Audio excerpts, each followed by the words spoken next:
नमस्कार दोस्तों, कैसे आप सब। स्वागत है आपका हमारे YouTube चैनल एग्जाम अनुभव पर। फ्रेंड्स, आज हम बात करेंगे जैसे कि काफ़ी महत्वपूर्ण वैकेंसी आई हैं रेल मंत्रालय की तरफ से, रेलवे भर्ती बोर्ड की तरफ से।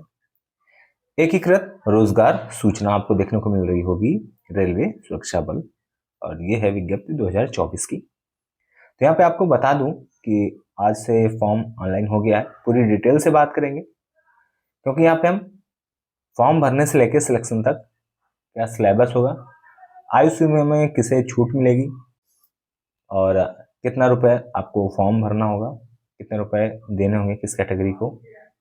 सिलेबस में जो ऋणात्मक दंड होता है 1/3 का, उसके बारे में बताएंगे। नॉर्मलाइजेशन होगा, कैसे करें तैयारी, क्या होगी फिजिकल फिटनेस, चिकित्सा का क्या आपका, यदि फॉर्म डालने जा रहे हैं तो आप स्वास्थ्य आपका कैसा होना चाहिए। जैसे कुछ अभ्यर्थी होते हैं फ्लैट फुट होता है, उन्हें फॉर्म डालना चाहिए नहीं डालना चाहिए, क्योंकि फॉर्म तो डाल देते हैं, अंत में उन्हें निकाला जाता है तो काफ़ी दुख होता है। भीगापन या कलर ब्लाइंडनेस हो गया, या जो घुटने बसते हैं जुड़ते हैं आपस में, सब नोक-नीच से कहते हैं, ये सब चीज़ें नहीं होनी चाहिए। तो पूरी डिटेल से बात करेंगे, इसलिए कह रहा हूँ वीडियो को अंत तक देखें। चैनल पे पहली बार आए हैं तो चैनल को सब्सक्राइब करना ना भूलें, वीडियो को लाइक करके साझा करना ना भूलें। टेलीग्राम चैनल पे है तो अवश्य वहाँ पर जाके आप टेलीग्राम चैनल को सब्सक्राइब कर सकते हैं। वहाँ पे आपको सभी प्रकार के पीडीएफ दिए जाते हैं। यदि कोई जॉब आती है या किसी हिस्ट्री मटेरियल होता है, वहाँ पे पीडीएफ आपको दे दिया जाता है। तो डिटेल से आपको बताते हैं। तो जैसा कि आप देख रहे हैं, ये रेलवे सुरक्षा बल है, और यहाँ पे 2 एग्जीक्यूटिव और एक विशेष बल, 2 तरह के पद होंगे, कार्यकारी होंगे। यहाँ पे आपको ये भी बता दूं कि ये जो ऑनलाइन डेट है 15 अप्रैल से चालू कर दिया गया है और 1 माह चलेगा। आवेदन को जमा करने की समाप्ति तिथि यानी कि किस तिथि से फॉर्म बंद हो जाएगा, 14 मई से रात्रि 12 बजे से। यहाँ पे जो यदि कोई गलती कर देते हैं फॉर्म में, पहली चीज तो आप फॉर्म में कोई गलती मत करिएगा। यदि बाय डिफॉल्ट कुछ गलत भर देते हैं तो आप उसे 15 मई 2024 से 24 मई 2024 तक इसे संशोधित कर सकते हैं। हाँ, मगर आपको कुछ चीजें ध्यान में रखिए। यदि आपने क्रिएट एन अकाउंट में फॉर्म में भरे गए विवरण में कोई भी संशोधन नहीं कर सकते हैं। आपको यह भी बता दूं कि पुरुष और महिला उम्मीदवारों से आवेदन आमंत्रित किए गए हैं। सभी प्रकार के जो आवेदन होंगे 14 मई रात्रि 12 बजे तक मान्य होंगे। ऑनलाइन फॉर्म भरना होगा और ऑफलाइन फॉर्म मान्य नहीं होगा। यहाँ पे आपको ये भी बता दूं कि उप निरीक्षक कार्यकारी जो भी ये 7 सीपीसी में जो लेवल होगा, इसका लेवल 6 की जॉब होगी। और यहाँ पर जो ये आपको काफी महत्वपूर्ण चीज दी गई है कि जो चिकित्सा मानक माना गया B1 माना गया, इसके संबंध में हम आपको आगे बताएंगे, इसलिए कह रहा हूँ वीडियो को अंत तक अवश्य देखें। आपको ये भी बता दूं, यहाँ पे जो आयु सीमा मांगी गई है 1 जुलाई से नापा जाएगा, यानी कि आयु का आपका मेजरमेंट होगा, किसकी कितनी एज है। आयु गणना की तिथि जो मांगी गई है 1 जुलाई 2024 से मापी जाएगी। 20 वर्ष से 28 वर्ष के अभ्यर्थी इस फॉर्म को डाल सकते हैं, और 28 वर्ष के जो सामान्य अभ्यर्थी डाल सकते हैं, मगर किस कैटेगरी को कितनी छूट मिलेगी वो भी आपको मैं आगे बताऊंगा इसके संबंध में। क्योंकि यदि SC/ST कैंडिडेट है तो 5 ईयर्स उन्हें छूट मिलेगी, ओबीसी की है तो 3 वर्ष, यानी कि इसमें 3 वर्ष जोड़ दें 28 में और 5 वर्ष जोड़ दें यहाँ पे, तो आप उस हिसाब से जोड़ सकते हैं। तो इसके संबंध में आपको आगे बताऊंगा। यहाँ पे कुल रिक्तियां जितनी भी हैं 452 है यहाँ पे। और यहाँ पे आपको ये भी बता दूं कि जो कोविड-19 महामारी के कारण एक बार के उपाय के रूप में निर्धारित आयु सीमा से पूरे आयु में 3 वर्ष की छूट शामिल है। आपको ये भी बता दूं यहाँ पर कि जो चिकित्सा मानदंड है यहाँ पे, जैसे कि मैंने आपको बताया कि यदि आप इसमें चिकित्सा यानी आप रिटन क्वालिफाई हो गए, फिजिकल क्वालिफाई हो गए, और मेडिकल, तो मेडिकल में आप जब जाते हैं तो कुछ अभ्यर्थियों को लगता है कि नहीं, हाँ उनका सिलेक्शन हो गया, ऐसा नहीं है। मेडिकल भी एक चरण है परीक्षा का, तो यदि आप जब तक उसे नहीं पास कर लेते हैं तो आप ये मत समझिए कि आप सिलेक्ट हो गए हैं। तो कॉन्फिडेंशियल होती हैं चीजें, गोपनीय होती हैं, इन्हें गोपनीय रखें, अन्यथा आपके परिवार रिश्तेदारों में पता चल जाता है कि बच्चे का सिलेक्शन हो गया, बाद में आप बाहर आ जाते हैं तो काफी एम्बेरसमेंट फील होता है, इसलिए मैं आपको बता रहा हूँ। आयु सीमा जैसा कि यहाँ पे बताया गया है कि 1 जुलाई 2024 को 20 वर्ष से 28 वर्ष के अभ्यर्थी फॉर्म को डाल सकते हैं। और यहाँ पे जो पैरा दिया गया है 5 दशमलव, इसको देखने के बाद मैं आपको बताऊंगा किस कैटेगरी में किसको कितनी छूट दी गई है। फॉर्म भरने से पहले आपको ये भी याद करना है, ध्यान देना है, भर्ती की पूरी अवधि के दौरान जो भी आपको कम्युनिकेशन किया जाएगा, संचार के माध्यम होंगे, वो आपकी दो चीजें होंगी, मोबाइल नंबर होगा और एक वैध ईमेल आईडी होगा। यदि आप इन्हें खो देते हैं तो आपको पता ही नहीं चलेगा कि क्या कैसे क्या अपडेट है और भर्ती कहाँ तक पहुंची या आपका सिलेक्शन हुआ, क्योंकि कोई भी कम्युनिकेशन होगा मैसेज के थ्रू आपको बताया जाएगा या ईमेल आईडी से। एडमिट कार्ड आएंगे, आप क्वालिफाई होंगे, डिस्क्वालीफाई होंगे, कोई भी अपडेट आएगी तो आपको इन्हीं दो माध्यम से आएगी। और यहाँ पे आपको ये भी बता दूं कि यहाँ पे जो एक ऑफिशियल मेल आईडी, और हाँ, आपको यदि कोई समस्या होती है तो यहाँ पे एक नंबर दिया गया है, उसमें आप जाके बात कर सकते हैं। वो नंबर मैं आपको दिखा देता हूँ। पहले यहाँ पे बात कर लेते हैं निगेटिव मार्किंग की। सीबीटी में नकारात्मक अंक के बारे में बात की है, सिलेबस भी होगा जो कि मैं आपको आगे बताऊंगा। यहाँ पे आपको ये भी बता दूं कि 1/3 नकारात्मक दंड दिया जाएगा यदि आप कोई गलत उत्तर देते हैं। आपको ये भी बता दूं यहाँ पे सामान्य निर्देश जो दिए गए हैं, भर्ती प्रक्रिया में सभी चरणों में प्रवेश अनंतिम होगा, अंतिम नहीं होगा, अनंतिम, ठीक है। और आपको यहाँ पे ये भी बता दूं कि सीएन के लिए एक से अधिक आवेदन करने वाले उम्मीदवारों के आवेदन सीधे रूप से रद्द कर दिए जाएंगे, क्योंकि कुछ अभ्यर्थी होते हैं 2 फॉर्म डालते हैं अलग अलग। क्योंकि देखिए, एक दिन में तो एग्जाम होगा नहीं, सीबीटी होता है, कंप्यूटर बेस्ड एग्जाम होता है, तो कुछ अभ्यर्थी बहुत अपने को इंटेलिजेंट समझते हैं तो 2 फॉर्म डाल देते हैं कि हो सकता है 2 शिफ्ट में मिल जाएगा, जिसमें हो जाएगा सिलेक्शन, उसे ज्वाइन कर लेंगे। तो ऐसा करेंगे तो आपका ही नुकसान होगा, दोनों तरह से आपको रिजेक्ट कर दिया जाएगा। आपको ये भी बता दूं कि यहाँ पे नियुक्त का आधार जो भी होगा वो भी ट्रांसपेरेंसी के साथ होगा, ऐसा जो भर्ती बोर्ड है उसका कहना है। और यहाँ पे आपको हेल्पलाइन नंबर दिए गए हैं उम्मीदवारों के लिए, आप इसे देख सकते हैं। यहाँ पे ये हेल्पलाइन नंबर है 9592001188। किसी भी समय आप कर सकते हैं, संडे को छोड़ के 10 से 5 बजे के मध्य। और एक ये मेल आईडी दी गई है rrb.help@csc.gov.in। इस पे आप मेल आईडी भी इसका प्रयोग कर सकते हैं, मेल कर सकते हैं कोई यदि समस्या होती है। रिक्तियां गड़बड़ सकती हैं। मेडिकल फिटनेस बहुत ही बी ग्रुप यानी कि B1 होना चाहिए, यानी मेडिकल यहाँ पे बिल्कुल अच्छा मांगा गया है, ठीक है। यदि इसमें फेल होता है तो आप डिस्क्वालीफाई हो जाएंगे। ऑफिशियल वेबसाइट की बात करें तो www.indianrailway.gov.in, इस पे जाके आप फॉर्म भर सकते हैं।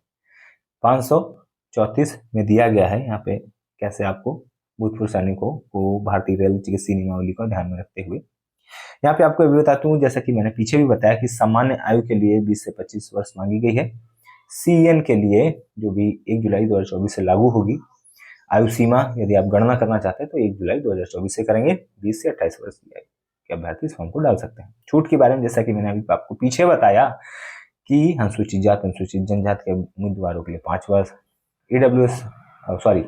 ओबीसी कैंडिडेट जो कि नॉन क्रीमिलियर हैं 3 वर्ष, भूतपूर्व सैनिक जो अनारक्षित और ईडब्ल्यूएस हैं 3 वर्ष, 6 वर्ष ईबीसी और 8 वर्ष अनुसूचित जाति अनुसूचित जनजाति के अभ्यर्थी के लिए है।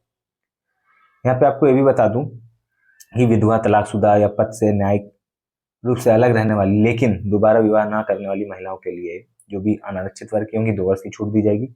ओबीसी की होंगी 5 वर्ष की, अनुसूचित जाति अनुसूचित जनजाति के अभ्यर्थी के लिए 7 वर्ष की दी जाएगी।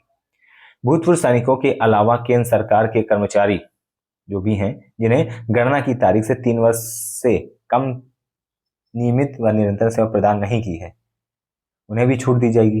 यानी कि 3 वर्ष से ज्यादा सेवा जिन्होंने की है नियमित और निरंतर, उन्हें 5 वर्ष की दी जाएगी। पिछड़ा वर्ग के लिए 8 वर्ष, SC ST के लिए 10 वर्ष की छूट दी जाएगी। यहाँ पे आपको ये भी बता दूं कि शैक्षिक योग्यता की बात की जाए तो यहाँ पे नॉर्मल ग्रेजुएशन मांगा गया है। जितने भी कैंडिडेट हैं जिन्होंने ग्रेजुएशन किया है इस फॉर्म के लिए एलिजिबल हैं। आपको ये भी बता दूं कि सभी उम्मीदवारों के लिए जो भी शुल्क मांगा गया है 500 रुपए होगा। पहले चरण के लिए यदि आप 500 रुपए जमा करते हैं तो जो भी प्रोसेसिंग फीस होगी बैंक की वो छोड़कर आपको सीबीटी एग्जाम में बैठते हैं तो आपको पूरा पैसा रिफंड कर दिया जाएगा। अनुसूचित जनजाति, अनुसूचित जाति, भूतपूर्व सैनिक, महिला, अल्पसंख्यक, आर्थिक रूप से पिछड़े वर्ग यानी ईबीसी के उम्मीदवारों के लिए 250 रुपए होगा।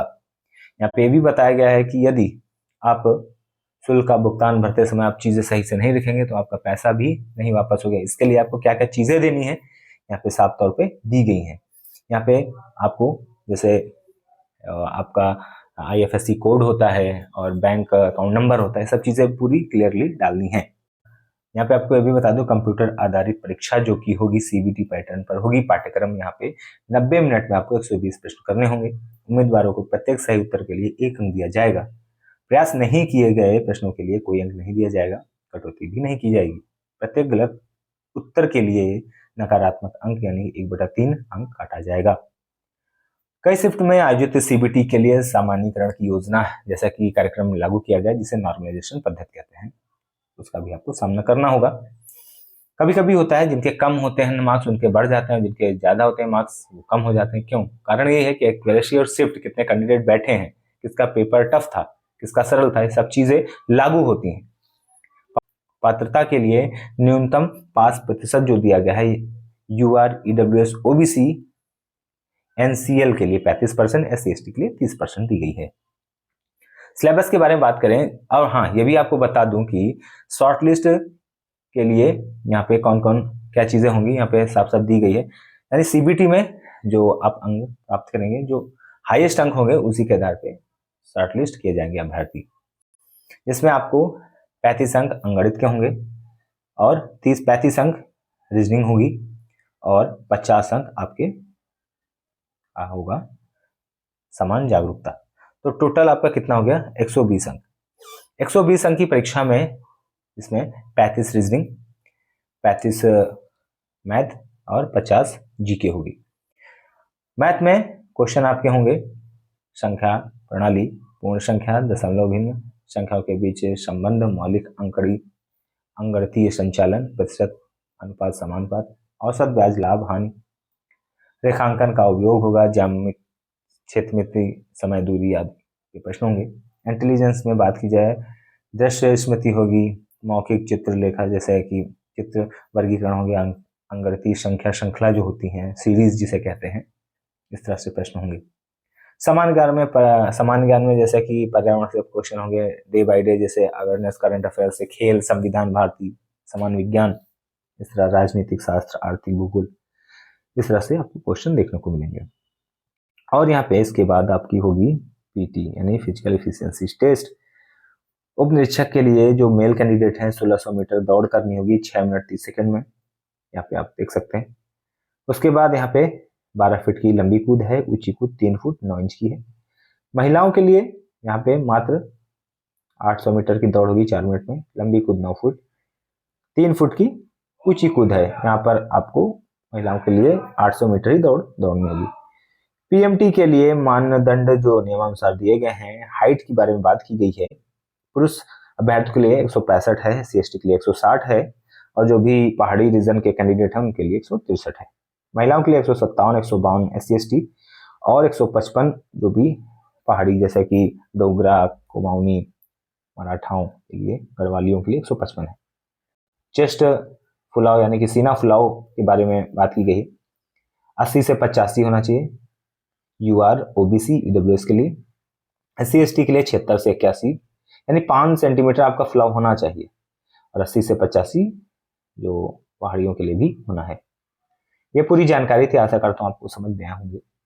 और दस्तावेज सत्यापन के लिए जो भी आपका पहले आपका रिटर्न होगा, फिर आपका दौड़ होगा, फिर मेडिकल होगा, तब आपका DVPST होगा, फिर आपकी फाइनल मेरिट बनेगी। ये पूरा सिलेक्शन प्रोसेस है।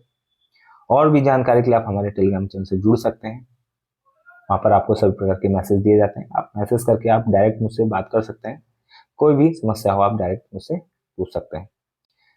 फॉर्म नहीं भर पा रहे हैं, क्या डॉक्यूमेंट चाहिए, कैसे क्या भरना है, सभी यदि कोई भी, मैंने मोस्टली हर चीज़ बता दी है। साइज यहाँ पे जो फोटोग्राफ लगाएंगे 30 से 70 KB के बीच में होना चाहिए और जो यहाँ पे आपके जो भी छवि डालेंगे 30 से 70 KB का ही होना चाहिए, ये सब चीज़ें। और हाँ, जो प्रमाण पत्र लगेंगे SC/ST या जो भी किसी कैटेगरी का ज़्यादा लाभ उठा रहे हैं तो 500 KB तक होना चाहिए, इजिली आपसे सबमिट कर पाएंगे। वेबसाइट के पता दिए गए हैं, जिस जोन से डालना है आपको यहाँ पे देख सकते हैं, इजिली आप उन्हें नोट कर सकते हैं स्क्रीनशॉट लेके। यदि आप यूपी से हैं तो आपके लिए गोरखपुर बेस्ट होगा, और यदि आप गुजरात से हैं तो अहमदाबाद, राजस्थान से तो अजमेर, यूपी में 2 हैं जैसे प्रयागराज से डाल सकते हैं, गोरखपुर से डाल सकते हैं, MP से भोपाल है, बेंगलोर है, जम्मू कश्मीर है, गुवाहाटी है, मुजफ्फरपुर है, पटना है, बिहार का सिलीगुड़ी है, तो ये सब चीज़ें हैं। मुंबई का ये है। तो ये ऑफिशियल वेबसाइट, इनका आप अवलोकन करके इजीली इससे फॉर्म आप डाल सकते हैं। और आपको ये भी बता दूं कि मूल दस्तावेज के साथ ऑनलाइन आवेदन में जमा की गई जानकारी के लिए प्रमाण प्रदान करने की जिम्मेदारी उम्मीदवार पर ही होगी। अब आपने हो सकता है सीरियल नंबर या सर्टिफिकेट नंबर कुछ है और फॉर्म में कुछ डाल दिया, गलत कर दिया, तो आपको जस्टिफिकेशन आपको ही देना पड़ेगा। अब यदि आप नहीं दे पाते हैं, प्रमाणित नहीं कर पाते हैं, तो आपका चयन निरस्त कर दिया जाएगा। ये सब चीज़ें हैं, आप देख लीजिएगा। तो मुझे लगता है कि आपको मैंने सभी जानकारी दे दी। कोई भी जानकारी रह गई है तो आप मुझे डायरेक्ट मैसेज करके टेलीग्राम से पूछ सकते हैं। Thanks for watching. जय हिंद।